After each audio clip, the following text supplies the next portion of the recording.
Hello, welcome to another episode of Oh My Menses. I am Karinda. I'm a naturopath, menstrual cycle educator, and fertility awareness trainer. I love menstrual cycles, and thank you for clicking or tapping on this episode today. If you are new around here, we like to start off these episodes with what I call a cycle check-in. This is just a really simple practice of checking in with yourself based on where you are at in your menstrual cycle. I am on day 11, cycle day 11. I am firmly planted in my follicular phase, and a couple of hints of how you can tell. I'm wearing a pink scrunchie, which I would almost never wear. I've got lipstick on, and I've got a colourful dangly earring and a ring and a red top. And I am quite literally feeling follicular. And by the way, feeling follicular is the name of a herbal tea that me and my friend Madeline Lewin made when we decided to make tea blends for each stage of the menstrual cycle. So if that intrigues you, I love the blend. It's like licorice and spearmint and horsetail. It's very replenishing and building and is exactly what I need when I am in this phase of the cycle. How else am I feeling? I'm feeling good. It's so follicular. It's so stereotypical of the follicular phase. I'm feeling good. I'm feeling solid. I'm feeling like I'm on a trajectory. It is easier to get things done. It's easier to talk to people. It's easier to look after myself. Follicular phase is the inner spring, and I am feeling like spring. I'm feeling springy, and I'm feeling like I'm in a spring kind of season, energized and grateful for it. I invite you to check in with yourself and where you're at in your own menstrual cycle if you have one. If you are new to menstrual cycle tracking, you can download my free cycle tracking guide that will give you all the foundations for tracking your body, your signs, and your cycle holistically. Get to know the 4 phases of the cycle, understand what to track for your period, what your period's telling you, get to know what ovulation is and how you can begin to identify that. So many good insights. It's like 25 pages. It's free and you can download it, get like an instant download at the link in the show notes. If you are ready for a little bit more than just cycle tracking, if you feel like you've got the basics of cycle tracking down pat, you're like, yeah, okay, I know my phases, I know how to track my cycle, tracking my period, counting my cycle days, cool, but you're feeling like you want a bit more info of how you can live in alignment with your cycle or how to start addressing some of the hormone imbalances that you have, I have just revamped one of my favorite offerings that I've ever made. It's the Cycle Power Bundle. It's now in the form of like a mini course on my website. It's like 20 downloadable digital resources, all targeted at helping you live in alignment with your cycle, helping you understand what your hormones are telling you. I've got resources like eating with your cycle, moving with your cycle, decoding your period blood, learning to love your luteal phase, the holistic hormone cheat sheet. I've got masterclass notes. I've got resources that I typically only give to the patients that I work with one-on-one. I love this resource so much. I love this bundle so much. Guys, it's $27. It's a once-off payment of $27 and you get those resources for life. Not only do you get the resources, but you get the wisdom that the resources will offer you. So if you're looking for a little bit more than just the basics of cycle tracking, please do check out the Cycle Power Bundle. Let's get into the episode. This was sparked up from a recent consult that I had with a patient who, like many of my patients, was having a really hard time in her luteal phase. So we've got the 4 phases. The luteal phase is the second half of our cycle. It's after ovulation. It's before your period. We can refer to this as the inner autumn of the cycle. We can also equate this to like the waning moon if we were looking at like the lunar phases. And I've referred to the phases and the hormones that kind of determine the phases like this before, but as I was in the consult, sometimes the right words just come out and flow naturally out of me. And I'm so grateful for when that happens. And I found that there's a lot of medicine in storytelling. And when things aren't stories like very overtly, it can be helpful to like turn them into stories, make characters find characters in the story, assign characters to the menstrual cycle and the hormones. Make it mythic, right? Make it like mythological. This is a cycle that has existed for like how many years? Millions? Hundreds of thousands at least? So this cycle goes way, way back. And I feel like when we talk about the cycle, we are usually lacking the storytelling components, and that can make it a little bit hard to connect with. Now, if you haven't seen my previous episode on learning how to smooth out a rough luteal phase, I think that would be a really good place to start, especially if you are experiencing PMS, premenstrual syndrome, or even honestly PMDD, premenstrual dysphoric disorder. No matter what the presentation is in a premenstrual phase with the patients I'm working with, there is always a kind of spiritual medicine to be found in the luteal phase. And symptoms will often prevail when we kind of dismiss or fail to acknowledge the myth and the medicine that the phase is trying to show us. It's ourselves, it's a part of ourselves trying to show us something, right? So even in severe cases of PMDD or severe cases of PMS where there's lots of physiological support needed, maybe there's pharmaceutical medications involved, maybe it's just like a heavy, intense like supplement protocol to help stabilize moods and, neurotransmitter balance and regulate inflammation. Even if there's a really strong physical picture, there will always be benefit from acknowledging and paying a little bit more attention to this more energetic spiritual picture.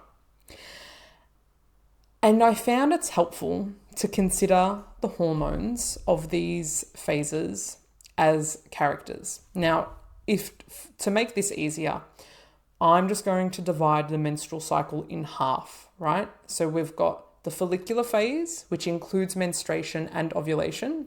And then we've got the luteal phase, which is after ovulation and before your next period. So I've got two halves. The first half of your cycle, the follicular phase, is really fueled by estrogen. Now, during your period, that's when your sex hormones will be the lowest. Contrary to popular belief and myth, period is a time of low hormone activity. It's generally at the end or once your bleed has finished that your estrogen is slowly going to start to build back up again the closer you get to ovulation, which is like the middle of your cycle, right? So it's very estrogen dominated. The luteal phase, however, now don't get me wrong, estrogen still plays a role. Estrogen even has a little peak in the luteal phase there. But another hormone comes into play, progesterone. Only after ovulation will significant amounts of progesterone be produced. So we've got two very different hormonal blueprints. And do you know, if you are feeling like you're frustrated and confused and feeling like you're two different people, or maybe more than two different kinds of people throughout a menstrual cycle or throughout a month, if you don't track your cycle, and you are feeling like, what is wrong with me? Why aren't I stable? Why can't I just stick to the one routine? Why aren't I consistent? Why do I get moody for no reason? Why do these things upset me? And inside I can tell why am I getting upset at this? But my behavior is just not reflecting that. If you have ever felt any of those things or asked yourself any of those questions, I promise that the menstrual cycle has some answers. The menstrual cycle is that. It's a cycle. It's not this solid, linear, flat line. Even just looking at these two halves of the cycle, you've got two totally different hormonal blueprints that are governing two halves of the cycle, that are governing each phase. So how you feel in your follicular phase, maybe when your period's finished and you're getting closer to ovulation, is expectedly, realistically, going to feel different to when you've passed ovulation, when you've crossed that threshold and now you're on your way to your next bleed, or starting a conception journey, depending on what happens. So there's that first piece of validation, you're in the right place. If you are sick of feeling why do I feel crazy? Why do I feel like so many different people? what's going on. The good news is there's nothing wrong with you. You're a cyclical being. But there are ways that we can make the transition across the different phases, across those different hormonal landscapes a little bit smoother. So I've got the two halves of the cycle. We've got these two different hormonal blueprints that determine how we feel during each phase. Now, an important thing I'm going to throw in here is that your sex hormones don't just affect like your ovaries and your fertility and like your period, right? Your sex hormones influence, I'm going to say, nearly every single tissue of your body, including your genetics, including your DNA. Your sex hormones can determine which genes in your cells are turned on or off, right? Now, particularly a part I really like to hone in on is that your sex hormones in your brain act as what we call neurosteroids. They are brain active chemicals. They are having an influence on your brain. Now, you could think of anything else that has an influence on your brain, and pretty quickly, you could maybe think of a drug or neurotransmitters that you're familiar with, serotonin, dopamine, for example. And you can pretty quickly get an idea of like, oh yeah, like that affects my mood and maybe how I'm thinking and how well I can concentrate, or my motivation, or the nature of my thoughts. Now, throw in the layer that these sex hormones are pretty much influencing all those things as well. Your thoughts, your mood, how you're thinking, how you're perceiving, pretty much everything, your cognition, your memory, your concentration, your attention, your predisposition to certain emotions, your sense of motivation, your reward circuitry that we generally associate with dopamine. Estrogen and progesterone are also having a major influence on these pathways, on these neural pathways in your brain, in your nervous system. Now let's bring the myth in. First half of the cycle, follicular phase. Estrogen is the predominating hormone. She's having the biggest influence, and estrogen, she's all about, like building and growth, and she just loves to please everyone, and she wants to be seen. She wants to be chosen, and she wants to get along with everyone, and she's a really good social networker, and she's really good at supporting like serotonin and like a good mood and feeling like really confident, and she's very sensual and she's very sexual, and she plays a huge role in your libido, and she's just this like, just hello, here I am, what can I do for you? What can I do for you? Because estrogen's role, based on our DNA, is to help you ovulate so that you could potentially make a baby and continue our human race. Because that's what's wired into our DNA. That's the overarching code that our genes are running on. And estrogen is there to fill that role. Estrogen is people pleasing. Estrogen wants to be liked and acknowledged and chosen. So that, again, in evolutionary terms, there's potential partners everywhere, right? Look at all these sperm donors. Okay, I'm just talking about it from an evolutionary perspective, right? This is what our genes are thinking. Oh my God, look at all these potential like matches. Look at all these people who could ejaculate inside of me and potentially fertilize one of my eggs, and then I get to contribute to the human race. Oh my God, and I can continue the species, and that's just fulfilling the destiny of my genes. Now, if you're moody and bitchy and introverted and isolated and cold, and maybe you got some needs and boundaries, the potential mates are like, nah, maybe not. It's less likely that you'll get seen and selected by a potential mate. So estrogen's role is to be that person that will get chosen. She's so accommodating. She doesn't want to stress anyone out.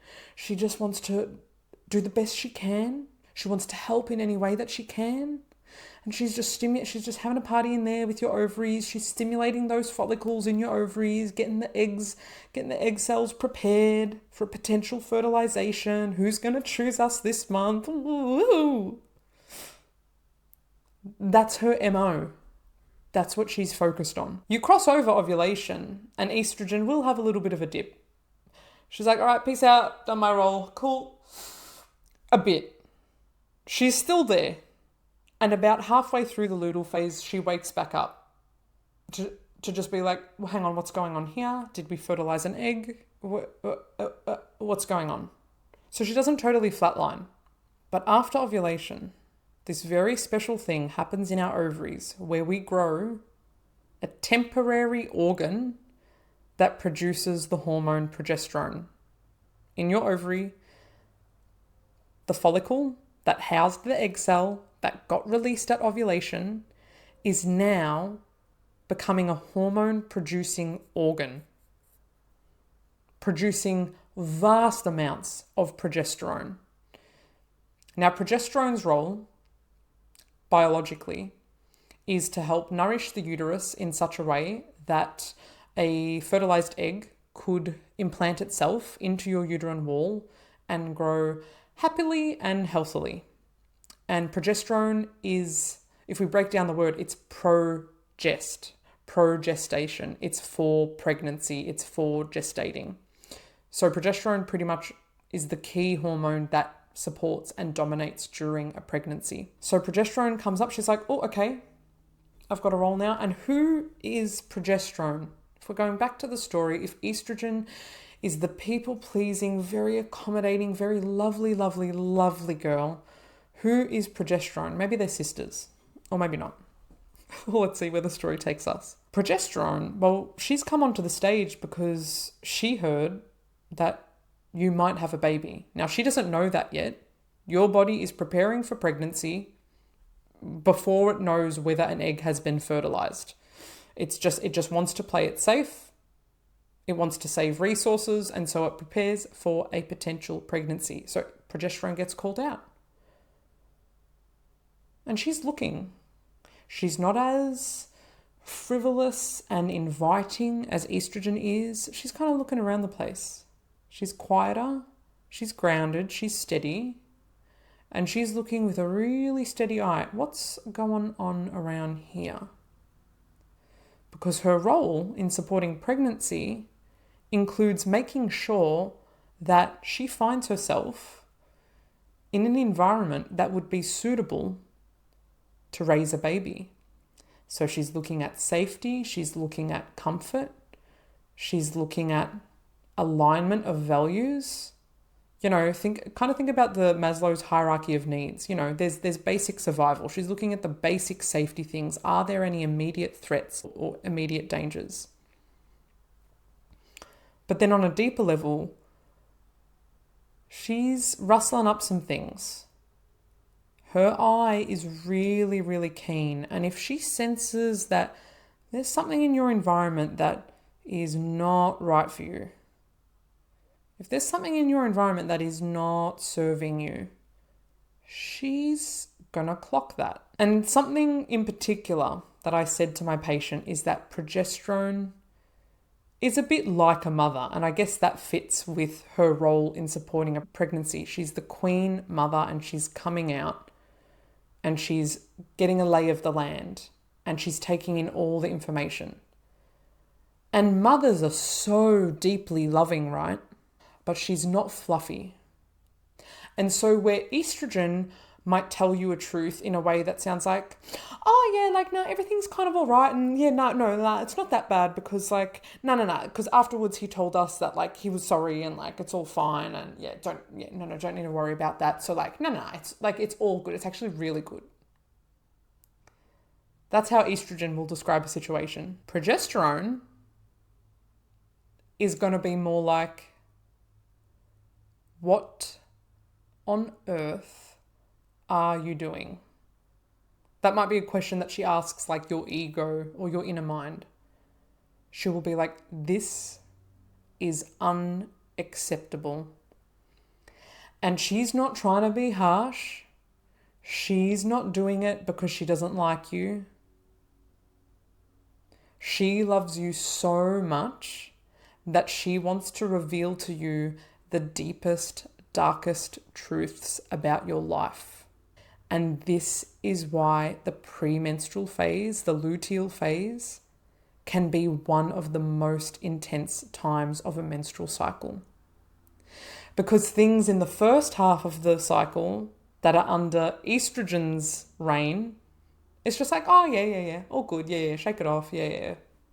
No stress. Let's just make a baby. I'll just be good enough, and then someone can impregnate me, and then we'll think about the rest later.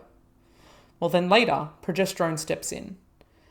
And any stuff that you overrode against maybe some intuitive feelings or your higher wisdom in the first half of your cycle, progesterone is going to call that shit out. And guess what? It's not just cycle to cycle.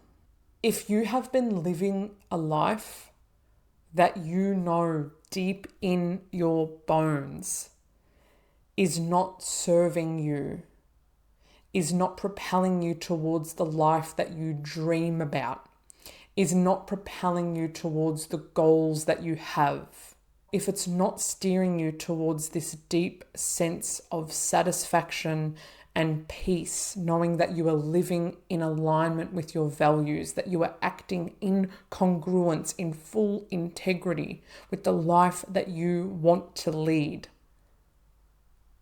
If it's anything less than that, she will call you out. At first, you might get subtle signals. God, why do I feel anxious all of a sudden? Fuck, wow, I got really angry yesterday. I don't know what came over me. Okay, never mind. Or maybe you get the teary type of PMS. That was me. Well, I was all of them. I got ragey. I got teary. I got really, really depressed. Like it was like having clinical high-grade depression for a week, if not more, of every month. So she might send you those cues, and even those early signals are on a whole spectrum from mild and subtle to really, really intense, right? Feeling a bit teary one day versus like a week of depression, right? Getting a little bit irritable versus having like a full-on rage attack at your partner or your friend or your co-worker or your parent or your sibling. But to be sure, she's sending you signals. Now, if we spend cycle after cycle, month after month, most commonly, but really unfortunately year after year even, the wise mother that is progesterone is going to be like, okay, I see we're still doing that shit. I thought I sent a message about this. I thought I raised the alarm on this. Okay, maybe the message didn't get across. Okay, let's send out a stronger signal. Okay, she didn't hear me. Again, think of like a wise, grounded, calm mother. She's told you once, she's told you twice, she's told you 3 times. And now she's pissed. But why is she pissed? Because she wants the best for you, because she loves you so much. And she can see that there aren't many people around you that are brave or bold enough or who love you deeply enough to tell you the fullest truth, even if it's painful, even if it's painful to face, even if it's really, really hard to acknowledge. She wants to get this truth across to you so desperately that she's going to start upping the ante with her tactics. And so maybe if you did just start off with a teary day or 2 in your premenstrual phase, maybe now you are getting a full week of depression. Maybe instead of just getting irritable for a couple of days before you start your period, now you are feeling rageful. You are feeling resentment. You're screaming into pillows because you don't know what else to do with that energy. And anyone who steps into your space, it's scream attacks. It's absolute frustration. It's full-on anger. And maybe it swings. Maybe it's up, down, severe mood swings. Maybe it's brain fog. Maybe it's feeling totally disconnected from any cognitive abilities you had in the follicular phase. And you're just like, oh my God, I can't think properly. I can't read properly. I can't write properly. I can't converse with people normally. Maybe you're having thoughts of like, they feel really drastic. Like, I need to quit my job. I need to leave this marriage. Oh my God, what am I doing? Why do I live in this state? Oh my God, I need to move country. Well, hang on, I need to change careers. What am I doing? The signals get louder because she's trying to get something across to you. So when we want to live as the estrogenic version of ourselves all the time, it's going to make for a really hard luteal phase. Because the truth is, you are not that estrogenic version of yourself all the time. And if you have a menstrual cycle, you can't be that person all the time. Progesterone exists and she's serving a purpose and she really, really wants to help you. She's not afraid of not being chosen. That's no longer her priority. Estrogen cared about being liked and chosen. And how could she please the people around her? How could she be accepted? Where does she get her sense of belonging from? And maybe that's the phase where we're seeking more external validation. Progesterone, in your luteal phase, she doesn't care about that. She cares about the higher truth. She cares about the potential inside of you that lays dormant in the follicular phase. If we're focusing more on the external. She cares about the soul voice deep inside of you that has gotten ignored and dismissed and bypassed cycle after cycle, year after year. She's like a mother. She sees your potential. She's a visioner. She can see the life ahead of you that you are capable of. And she can't understand why you're settling for people, relationships, foods, activities, routines, lack of sleep, shitty job, environmental toxins, stress, crappy habits. She can't understand why you're settling for that. And so if that stuff just carries over into the luteal phase, she's like, what? And she's just like, wants to like lovingly shake you and be like, can you not see what you're capable of? And remember, this energy comes from, yes, initially laying the groundwork to have a healthy pregnancy and to create a stable, solid environment to have a baby in. But we don't need to worry about your reproductive intentions. There is still medicine in the luteal phase. There is still medicine coming from progesterone, not just if you want to have a baby. The pattern that I typically see is that the estrogenic version of ourselves is less boundaried. Maybe people can walk over her a little bit more. She's very accommodating. Again, she wants to be chosen and accepted. There's less boundaries. Her needs come second. So then when progesterone steps in the luteal phase, she's like looking at all our needs. Maybe she's looking at a checklist of needs and she's just like, why are none of these ticked? In fact, why is that one crossed off and that one has a weird scribble on it and you've highlighted this one, but it's still not ticked off? What are we doing about this? And estrogen's like, oh yeah, oh no, like it didn't matter. It didn't matter at the time. Like, oh, I forgot. Like, and progesterone's like, well, now to counter for what we did in that half of the cycle, now I need to put up some boundaries. And I'm gonna revisit this list of our needs and I'm gonna establish them and enforce them. And estrogen's like, yeah, do whatever you have to do. And progesterone's like, well, yeah, I will, because it's gonna help you as well. And sometimes that can frustrate us. If we're not living in a way that is really prioritizing our deep core needs, we're going to feel like, oh, why do I have these urges all of a sudden? Why do I feel like I want to say no to that person? That's not like me. And now I'm getting anxious and I need to call in sick and I'm going to let down my boss and, oh, my partner's going to be so pissed at me because like I don't want to do that thing and like I need to cancel plans again. And like, whatever the form of boundary is, it can be frustrating for the self when you're not used to enforcing boundaries, when you're not used to putting yourself first. That can feel really uncomfortable. And like, no wonder you feel like you have a problem, right? No wonder you feel like something's wrong with you because like that discomfort can be so intense. It can feel foreign if we've lived a life where like people pleasing has predominated. The other thing that can get us down is that it can affect the people around us. Because maybe they're used to a different version of ourselves being at the forefront of our personalities. And maybe that version of ourselves is very, very accommodating and very, very easygoing and polite and never rude. And we're so nice. And we're so nice, you know. And whatever's easiest for you. And we're so flexible. I'm endlessly flexible, you know. And then we get into the luteal phase and we start to be inflexible. We start to have needs. So maybe we're not as nice. We're kind like deeper down, right? But we're not caring about the surface level niceties, you know. We're not necessarily as worried about people interpreting us, people's opinions about us. We're more concerned with, are we doing what is best for us, the self? And so the people around you might be like, what the fuck? And you know, I can still remember the first time my dad called me a selfish bitch. I was probably just in my luteal phase and trying to set some boundaries to protect a part of myself. And I wanted to share that in case it has ever been reflected to you. That you're selfish, you're self-centered, you only care about yourself. Maybe the message in that. Something's being reflected to us from other people.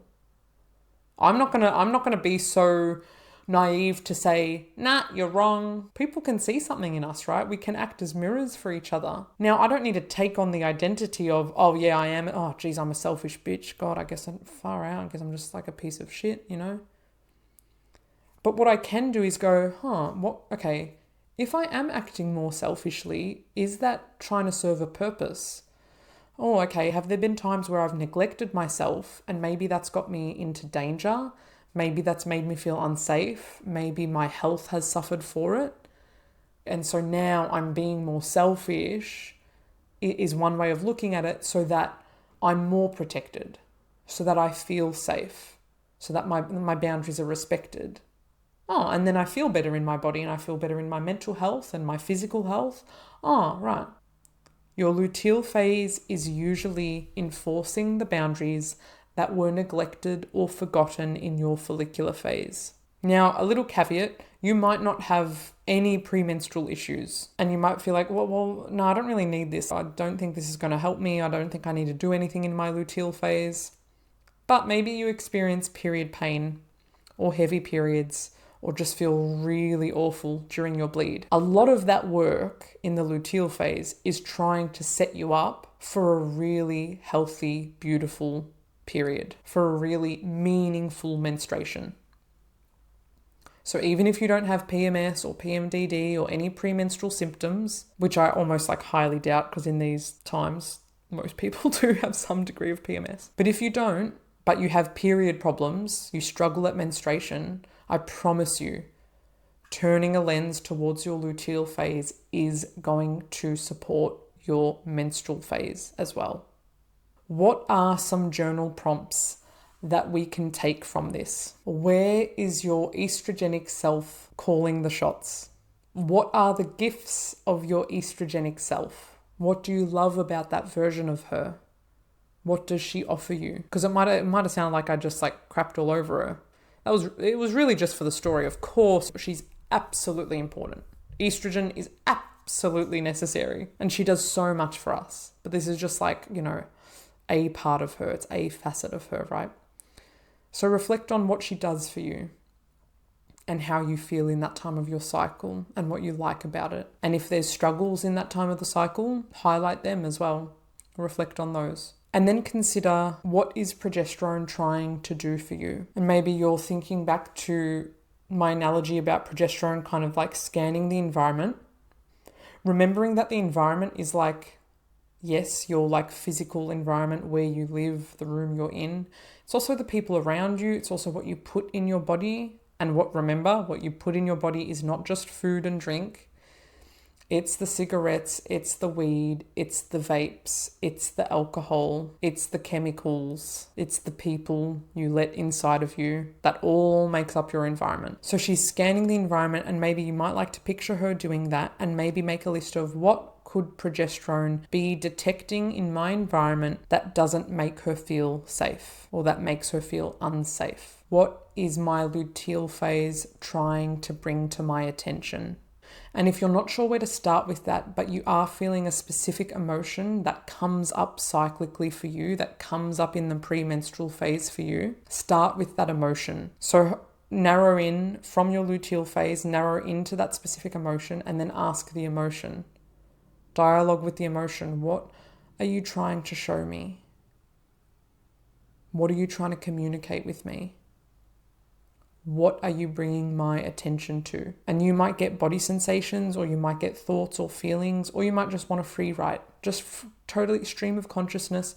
Don't censor yourself in what you're writing. Just reflect on that and just explore and see what's there. And then maybe read back on it. Maybe if you did the list of things that feel unsafe in your environment, and give the luteal phase and progesterone the benefit of the doubt. So even if your conscious mind is like, oh no, I don't really think that's a problem. If there's any inch of you that suspects that it could potentially be not quite right, or maybe there's something to explore there, just write it down. Just brain dump it. And then maybe you zoom out and you look at that list and you look on your reflections, and maybe you do that for a couple of menstrual cycles in a row, and I bet there will be some kind of pattern. And then you'll be like, oh, I see what she was trying to tell me. From that, I want you to pick one tiny micro action, a single action step that shifts you a little bit closer to helping progesterone, as the mother that she is, feel a little bit safer. That could be as simple as an extra glass or two of water a day. That could be an extra hour of sleep per night. That could be less time on screens, devices, or social media. That could be spending a day by yourself, not needing to interact with anyone. It could be dropping down from the 3 alcoholic drinks a week to maybe just 1. It could look like vaping every day to vaping every second day. It could look like swapping out scrolling for reading a chapter of a book, or swapping any indoor time for a little bit more outdoor time. These are just some ideas. What your cycle wants to show you is going to be so unique to you. But please, the thing that I urge you to focus on is to make it as small and achievable as you can. When the luteal phase is a time where we can be so prone to overwhelm, don't let that be the thing that sabotages you from feeling better and feeling more grounded in yourself. Don't let that be the thing. Don't be the perfectionist. We don't need her right now who's like, no, well, if I'm going to change anything, well, then I need to change all these things, and I need to change it to this extent. And if I'm going to do this, well, then I need to do it cold turkey. That might work for you. That could really overwhelm a lot of different parts of you. And you could end up spiraling and delving into more and more bad habits. And then you get your period, and then it doesn't feel good, and then you're in your follicular phase, and estrogen's like, oh yeah, no, don't worry about it. We're all good for now. Keep going, all good.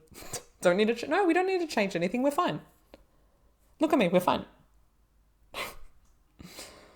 And then progesterone, as she does, will inevitably come in after ovulation, and she'll look at the mess and she'll be like, okay, this one's a big cleanup.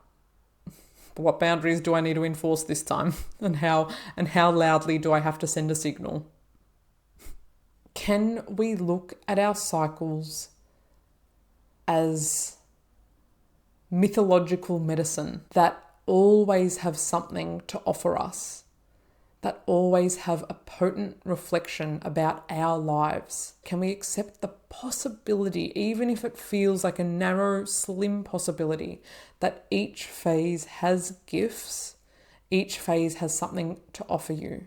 And all we need to do is lean in, maybe do some reflecting, do some tuning in, do some sensing in order to receive that medicine from each phase.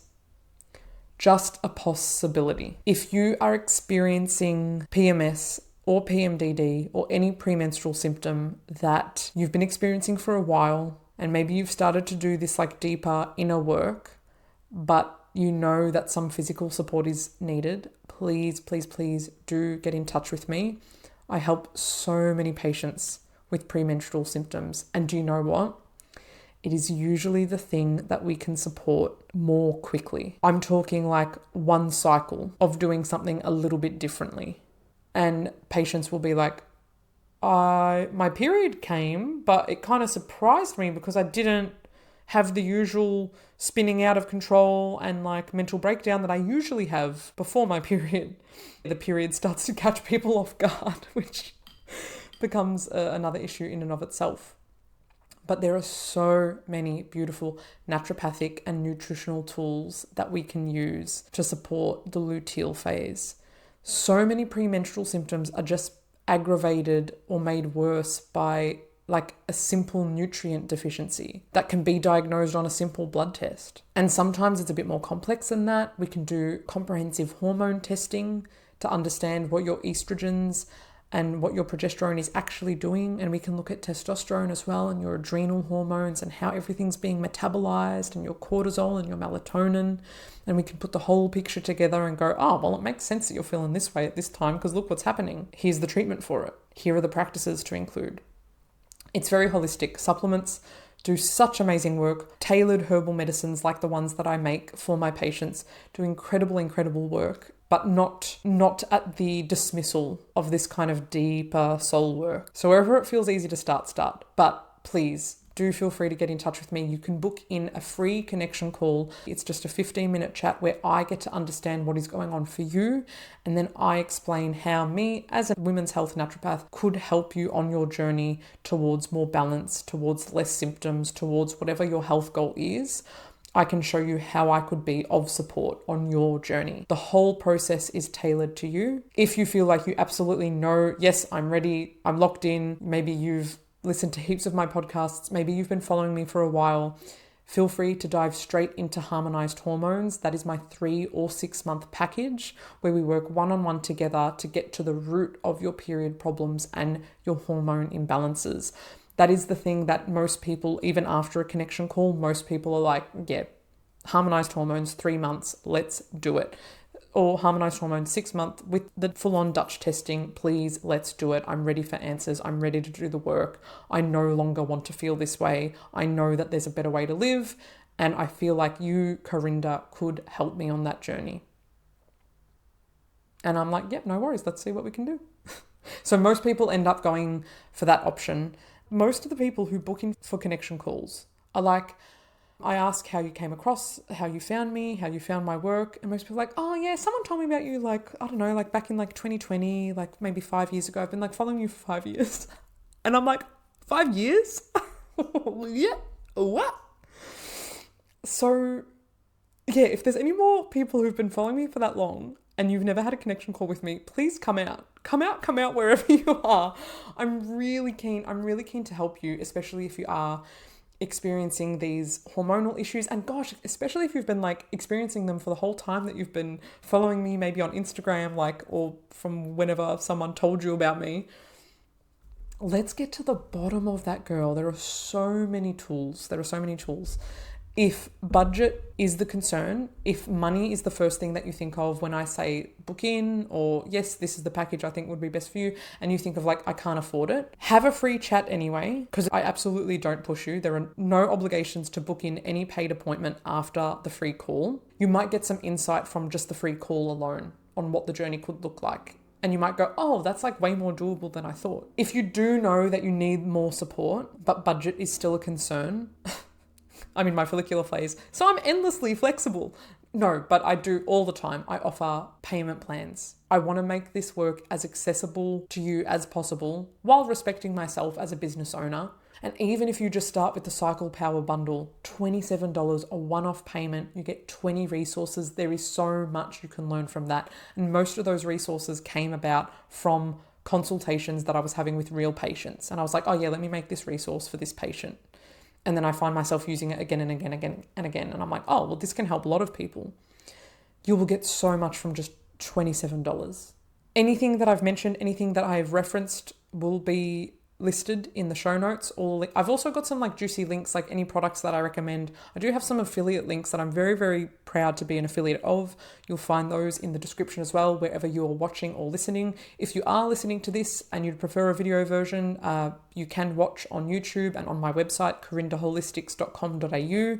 If there's anything you would like to hear me explore or unpack in this very Karinda-like way that I tend to do, let me know. I would love to know that you're listening. Any thoughts or comments or questions about this episode, let me know. But certainly if you have any requests, if there's anything you want to hear me chat about, I would love, love, love to hear it. I hope looking at the two phases in this way has helped unlock something for you. And I really hope that you do those reflections and that you find that one little action step that will just pivot you closer to that internal sense of safety to help start to calm down those PMS symptoms just a little bit. Thank you.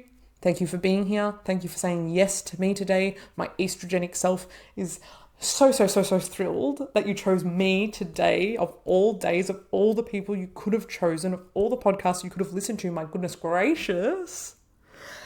And I will see you in the next one.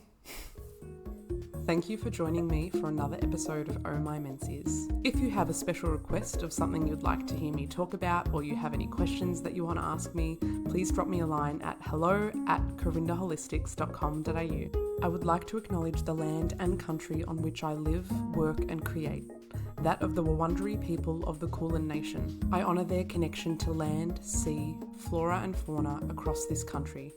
I pay my respects to the elders of these communities, past, present and forthcoming.